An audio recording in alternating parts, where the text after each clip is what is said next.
हाय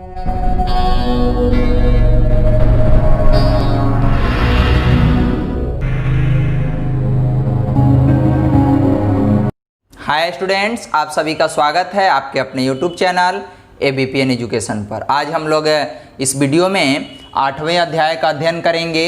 8वां अध्याय है हमारा वन एवं वन्य जीवन, यानी कि इस वीडियो में जो है हम लोग हमारे देश में किस प्रकार के जो है वन पाए जाते हैं और वहाँ पर जो है वन्य जीवन के बारे में भी हम लोग अच्छी तरह से इस वीडियो में अध्ययन करेंगे। तो आइए शुरू करते हैं।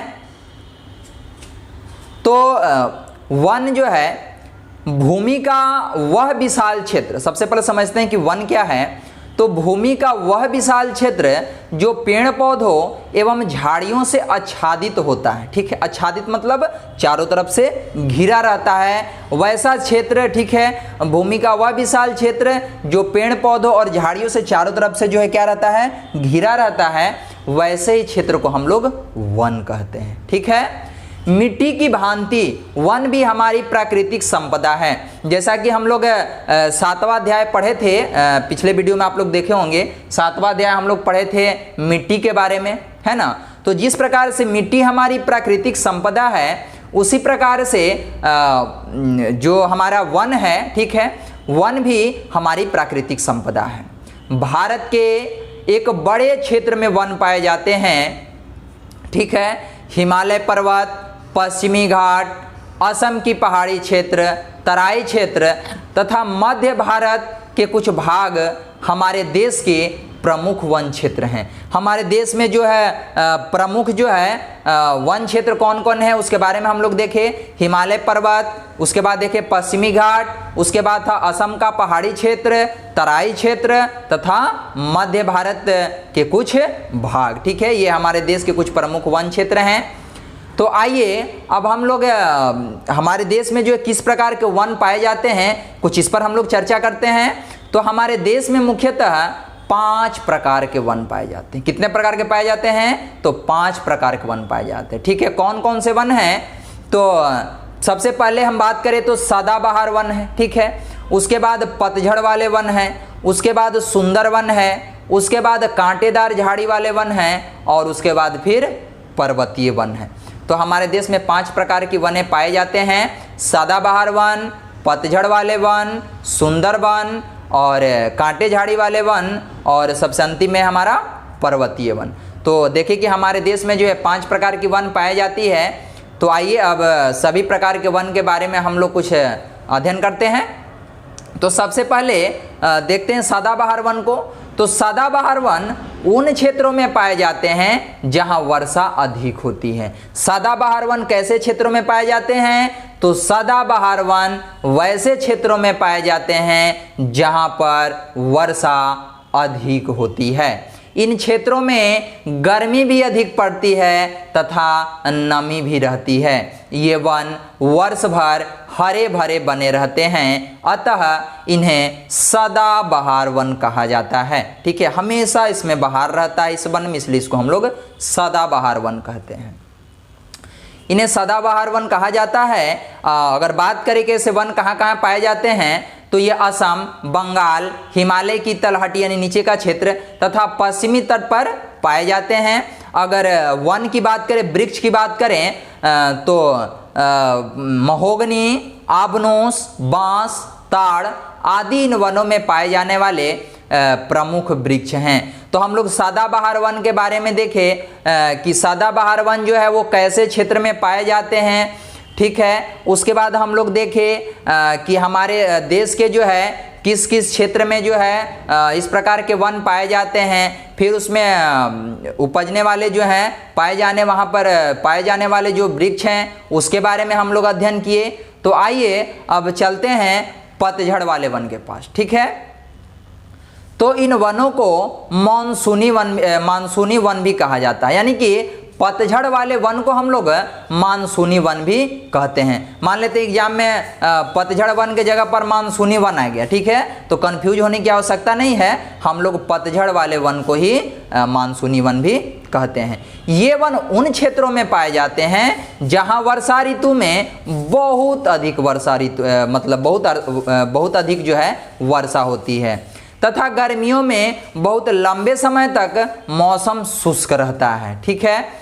ग्रीष्म ऋतु प्रारंभ होते ही इन वनों के वृक्ष अपनी पत्तियां गिरा देते हैं और इन पर नई पत्तियां आते हैं, और इसीलिए इस प्रकार के वन को हम लोग पतझड़ वाले वन कहते हैं, ठीक है। हम लोग देखिए पतझड़ वाले वन में कि ये जो वन है इसको मानसूनी वन के नाम से भी जाना जाता है, ठीक है।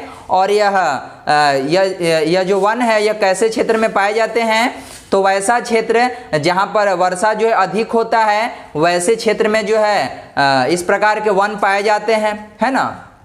उसके बाद हम लोग देखें कि जब जैसे ही ग्रीष्म ऋतु शुरू होता है वैसे ही अब इनके पत्ते जो है वो झड़ जाते हैं, नीचे गिर जाते हैं और नए नए पत्ते जो है उस पर फिर से आने लगते हैं, और इसीलिए हम लोग इसे पतझड़ वाले वन कहते हैं। साल, साखू, सागौन, टीक, शीशम, महुआ आदि के वृक्ष इन वनों में पाए जाते हैं। तो हम लोग पतझड़ वाले वन में क्या देखे, कुछ वृक्ष के बारे में हम लोग देखे कि इस प्रकार के वृक्ष जो हैं पतझड़ वाले वन में पाए जाते हैं, और इस प्रकार के वन हिमालय की तराई क्षेत्र, ठीक है, बिहार, उड़ीसा, मध्य प्रदेश के पठारी भागों में, असम में और पश्चिमी घाटों में पाए जाते हैं। तो हम लोग यह भी देखिए कि ये जो पतझड़ वाले वन है हमारे देश के किस किस क्षेत्र में पाए जाते हैं, ठीक है। दक्षिण भारत में चंदन आदि के वृक्ष भी इसी प्रकार के वनों में पाए जाते हैं, यानी कि जो चंदन का वृक्ष होता है वह भी पतझड़ वाले वन में ही पाए जाते हैं। तो आइए अब हम लोग सुंदरवन के बारे में चर्चा करते हैं। तो सुंदरवन समुद्र के किनारे दलदली भागों तथा नदियों के डेल्टा वाले क्षेत्रों में पाए जाते हैं। यानी कि सुंदरवन कैसे क्षेत्रों में पाए जाते हैं, तो सुंदरवन समुद्र के किनारे दलदली भागों तथा नदियों के डेल्टा वाले क्षेत्रों में पाए जाते हैं। इन क्षेत्रों में नारियल, मैंग्रोव, नोपा, ताड़ एवं सुंदरी के वृक्ष मिलते हैं। कैसे कैसे वृक्ष मिलते हैं, देखिए हम लोग नारियल, मैंग्रोव, नोपा, ताड़ तथा सुंदरी के वृक्ष मिलते हैं। इन वनों में सुंदरी वृक्षों की अधिकता रहती है, अतः ये वन सुंदर वन कहलाते हैं, ठीक है। ये वन मुख्य रूप से गंगा, गोदावरी, महानदी, कृष्णा तथा कावेरी नदियों के मुहाने पर पाए जाते हैं। सुंदरी तथा गोरन वृक्ष की छाल से चमड़ा रंगा जाता है, ठीक है। हम लोग देखें कि किस किस वृक्ष की छाल से चमड़ा रंगा जाता है, तो देखिए कि सुंदरी और गोरन, तो इसको भी आप याद रखिएगा कि सुंदरी और गोरन वृक्ष का जो छाल है उसे चमड़ा को रंगा जाता है। तो आइए अब हम लोग कांटेदार झाड़ी वाले वन के बारे में अध्ययन करते हैं। तो जिस क्षेत्र में वर्षा कम होती है वहां कांटेदार झाड़ी वाले वन क्षेत्र पाए जाते हैं, यानी कि वैसा क्षेत्र जहां पर वर्षा कम होती है, ठीक है, ऐसे क्षेत्र में ही कांटेदार झाड़ी वाले वन पाए जाते हैं। इन वृक्षों की जड़ें भूमि में बहुत गहराई तक चली जाती है तथा पत्तियां छोटी होती है। इन वृक्षों पर कांटे पाए जाते हैं। इस प्रकार के वन मुख्यतः दक्षिण के पठार, मध्य प्रदेश तथा राजस्थान, पंजाब, हरियाणा और गुजरात के कुछ भागों में पाए जाते हैं। कीकर, बबूल, आंवला, करील, नागफनी, हर तथा तेंदू के वृक्ष इन वनों में पाए जाते हैं। तो हम लोग कांटेदार झाड़ी वाले क्षेत्र के बारे में देखें कि वैसे वन को कहते हैं जिस वन में जो है वर्षा कम होती है, ठीक है। और फिर हम लोग देखें कि हमारे देश के किस किस क्षेत्र में इस प्रकार के वन पाए जाते हैं। फिर हम लोग देखें कि किस किस प्रकार के जो है इस वन में वृक्ष पाए जाते हैं। तो आइए आगे चलते हैं पर्वतीय वन। तो जो नाम से आप लोग समझ रहे होंगे पर्वतीय वन यानी कि वैसा वन जो पर्वत पर होता होगा, है ना। तो ऊंचे पर्वतीय भागों में पर्वतीय वन पाए जाते हैं। इनमें पाए जाने वाले वृक्ष लंबे होते हैं तथा इनकी पत्तियां नुकीली होती है, ठीक है, इसको भी याद रखिएगा। अतः इन्हें संकुल वन भी कहते हैं। तो पर्वतीय वन को हम लोग और किस नाम से जानते हैं? तो संकुल वन के नाम से भी जानते हैं। चीड़ तथा देवदार के वृक्ष इन वनों में मुख्य रूप से पाए जाते हैं। अगर बात करें संकुल वन में पाए जाने वाले मुख्य रूप से वृक्षों के बारे में, तो चीड़ और देवदार का जो वृक्ष है वह संकुल वन में मुख्य रूप से पाए जाते हैं। ठीक है, तो हम लोग हमारे देश में जो भी वन क्षेत्र है उसको 5 भागों में बांटा गया था। सभी के बारे में हम लोग बारी बारी से अध्ययन किए। ठीक है, उसके बारे में जानकारी एकत्रित किए। तो आइए अब हम लोग देखते हैं वनों का उपयोग। ठीक है, वन हमारे देश के सबसे कीमती संसाधन है। ठीक है, वन नहीं रहेगा बताइए तो हम लोग खाएंगे क्या, है ना। बहुत तरह से उपयोगी, ऐसा नहीं कि सिर्फ खाने के लिए उपयोगी है, बहुत तरह से वन हमारे लिए उपयोगी है। इनसे हमें अनेक लाभ हैं। अगर पहली लाभ की बात करें तो वनों से हमें इमारती व ईंधन की लकड़ी प्राप्त होती है। वनों की लकड़ी से कागज, प्लाईवुड तथा दिया सलाई भी बनाई जाती है। दिया सलाई मतलब माचिस। ठीक है, वनों से हमें लाख, रेजिन, गोंद आदि भी प्राप्त होते हैं। वनों से बहुत सी औषधियां बनाने के लिए जड़ी बूटियां प्राप्त होती है। वन वर्षा कराते हैं तथा बाढ़ आने से रोकते हैं। तो वर्षा कराने के लिए सबसे महत्वपूर्ण अगर कोई चीज है, ठीक है, इस धरती पर, तो वह है पेड़। ठीक है, जितना अधिक से अधिक पेड़ जहां पर होगा वहां पर वर्षा जो है अधिक होगी। इसलिए हमें जो है अधिक से अधिक पेड़ जो है लगाना चाहिए, वन बढ़ाना चाहिए। ठीक है, वन मृदा अपरदन भी रोकते हैं तथा भूमि की उपजाऊ परत का संरक्षण करते हैं। वन मृदा अपरदन को भी रोकते हैं। ठीक है, हम लोग देखें, वन वातावरण को शुद्ध करते हैं। वन जीव जंतुओं को संरक्षण प्रदान करते हैं। जीव जंतु जो है, जैसे मान लेते हैं कि रोड पर कोई जानवर है तो देख करके जो डरेगा, है कि नहीं, कि हमको कोई मार देगा, इसलिए जो है वो छिपने के लिए अपना जगह खोजेगा। तो वन में चारों तरफ जंगल ही रहता है। ठीक है, वो चारों तरफ कहीं पर भी जो है वो छिप सकता है। तो वन हमारे लिए बहुत महत्वपूर्ण है। ठीक है, अब वनों की संरक्षण की बात करते हैं तो वनों से हमें अनेक लाभ होते हैं। जैसा कि हम लोग देखें कई तरह के लाभ होते हैं। ठीक है, प्रत्येक देश में वन संपदा आवश्यक होती है। किसी भी देश के कुल क्षेत्रफल के लगभग 1/3 भाग में वन होना बहुत आवश्यक है। यानी किसी भी देश के 1/3, ठीक है, यानी कि 1/3, यानी कि 3 हिस्सा में से, ठीक है, ये 3 हिस्सा में से जो है, अगर 1, 2 और 3 हिस्सा की बात करें, ठीक है, इस प्रकार से अगर 3 हिस्सा की बात करें तो 3 हिस्सा में से 1 हिस्सा पर वन होना बहुत आवश्यक है। लेकिन यह बहुत दुखद बात है कि हमारे देश में केवल 1/4 भाग में ही वन है। ठीक है, इसका मुख्य कारण पेड़ पौधों का अनियमित कटान है। मनुष्य ने अपनी आवश्यकताओं की पूर्ति हेतु पूरे वन काट कर साफ कर डाले और वहां खेती व अपने रहने के लिए मकान बना लिए हैं। ठीक है, वनों की कमी के कारण पर्यावरण का संतुलन बिगड़ जाता है। अतः हमें वनों का संरक्षण करना चाहिए। ठीक है, हमें अकारण पेड़ों को नहीं काटना चाहिए। यदि काटने की जरूरत पड़े तो एक पेड़ के बदले 2 पेड़ अन्य उपयुक्त स्थान पर लगा देनी चाहिए। इससे पर्यावरण का उपयुक्त संतुलन बना रहेगा। ठीक है, मानव जो है अपनी आवश्यकता के अनुसार जो है, आप देख रहे हैं कि दिन प्रतिदिन जो है जंगल की क्षेत्रफल जो है वो कम हो रहा है। ठीक है, और वहाँ पर मानव जो है अपना घर बना रहे हैं, वहाँ पर रह रहे हैं, अगल बगल जो जंगल है उसको सब साफ कर दे रहे हैं। ठीक है, दरवाज़ा बनाने के लिए, खिड़की बनाने के लिए, है ना, सोने के बिस्तर बनाने के लिए लकड़ी का प्रयोग करते हैं पेड़ को काट करके। तो इससे क्या होता है, ठीक है, आपको आवश्यकता है, आप दरवाज़ा बनाइए उससे, आप खिड़की लगाइए उससे, आप बिछावन का बनवाइए उससे लकड़ी से। ठीक है, टेबल बनवाइए, कुर्सी बनवाइए लकड़ी का। ठीक है, सब कुछ कीजिए। लेकिन करने के साथ साथ जब आप एक पेड़ काट रहे हैं तो काटने के साथ साथ जो है आपको कम से कम 2 पेड़ किसी ऐसे जगह पर जो है आपको लगा देना चाहिए। ठीक है, तो ऐसा मतलब हो नहीं रहा है। ठीक है, यह बहुत दुखद बात है हमारे लिए। वनों का संरक्षण करने के लिए कुछ कार्यक्रम भी चलाए गए हैं। वन महोत्सव भी इस प्रकार का एक कार्यक्रम है। इसके अंतर्गत प्रत्येक वर्ष वर्षा ऋतु के प्रारंभ में अनेक वृक्ष लगाए जाते हैं।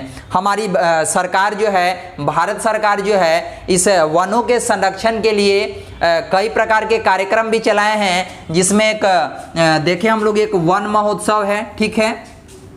तो वन महोत्सव, ठीक है, वन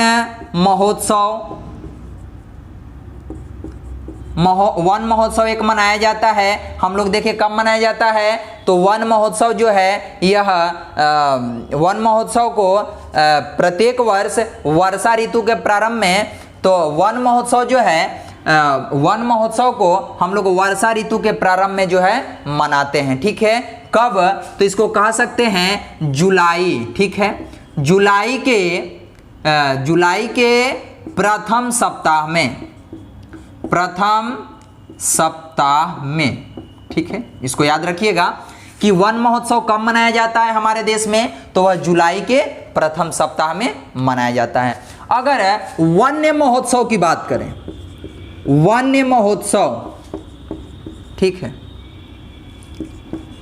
तो वन्य महोत्सव जो है यह अक्टूबर, ठीक है, अक्टूबर के प्रथम सप्ताह में मनाया जाता है। प्रथम सप्ताह में वन महोत्सव मनाया जाता है जुलाई के प्रथम सप्ताह में, और वन्य महोत्सव मनाया जाता है अक्टूबर के प्रथम सप्ताह में। वन महोत्सव मनाया जाता है वनों के संरक्षण के लिए, और वन्य महोत्सव मनाया जाता है जो वहाँ पर जानवर लोग रहते हैं, ठीक है, उनको संरक्षण करने के लिए जो है, जीव जंतु जो रहते हैं उनके संरक्षण के लिए वन महोत्सव मनाया जाता है। तो कब वन महोत्सव मनाया जाता है और कब वन्य महोत्सव मनाया जाता है, आप देखें, ठीक है, इसको याद कर लीजिएगा। तो अब पेड़ों की संख्या बढ़ाने के लिए एक बच्चा एक वृक्ष कार्यक्रम भी चलाया गया, जिसके अंतर्गत एक बच्चा एक वृक्ष लगाता है। मतलब सरकार बहुत तरह की प्रयास कर रही है कि जितने भी बच्चे हैं, जितना भी बच्चे हैं, वो सभी बच्चे जो है एक बच्चा, ठीक है, एक बच्चा एक वृक्ष, यानी कि प्रत्येक बच्चा, अगर प्रत्येक बच्चा जो है अगर एक एक वृक्ष लगाने लगे, तब तो फिर पर्यावरण का संतुलन जो है बिगड़ेगा ही नहीं। हम लोग को जो हमारा वनों के संरक्षण का मतलब जो है, इसके बारे में तो कभी सोचना ही नहीं पड़ेगा, है कि नहीं। तो ऐसा हो नहीं रहा है, लेकिन ऐसा करना हमारे लिए बहुत ज़रूरी है। देखिए, पेड़ों के संरक्षण के लिए चिपको आंदोलन भी चलाया गया है। इसे चलाने वाले लोग पेड़ों के तनों को घेर कर पेड़ों को काटने से रोकते हैं। तो देखिए, चिपको आंदोलन की बात करें, चिपको आंदोलन, तो ये भी वन के संरक्षण के लिए ही चलाया गया है। तो इसमें क्या, इसका शुरुआत जो है, इसका शुरुआत किए थे सुंदरलाल बहुगुणा। कौन शुरुआत किए थे चिपको आंदोलन का? सुंदरलाल बहुगुणा इसका शुरुआत किए थे।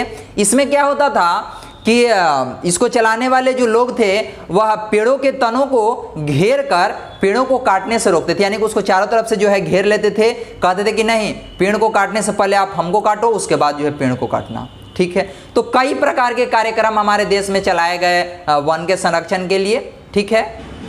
आइए अब हम लोग आगे देखते हैं वन्य जीवन तथा उसका संरक्षण, जिसके बारे में हम लोग देखें कि वन्य महोत्सव जो है, वन्य जीव का महोत्सव जो है, यहाँ पे वन्य जीव कर देते हैं, ठीक है।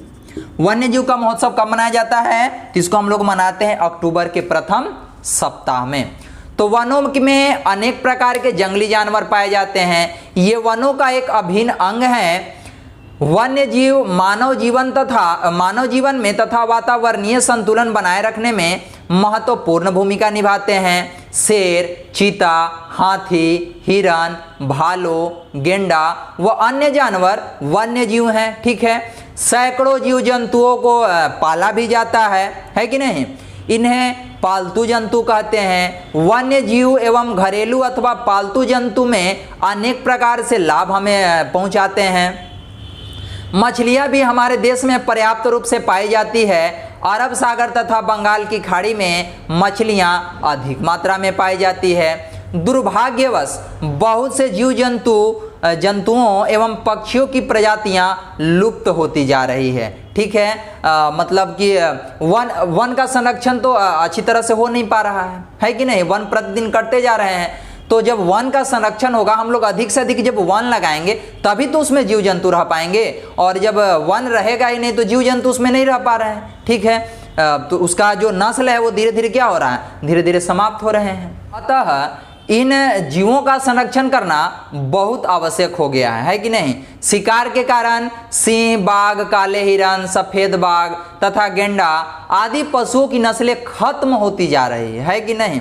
जंगली जानवरों के संरक्षण एवं सुरक्षा के लिए हमारी सरकार ने अनेक योजनाएं चलाई। शिकार करने पर रोक लगा दी गई है कि नहीं, कि शिकार आपको नहीं करना है, आपको जुर्माना होगा, आपको जेल हो जाएगा, कई तरह के प्रावधान लगाए गए है ना।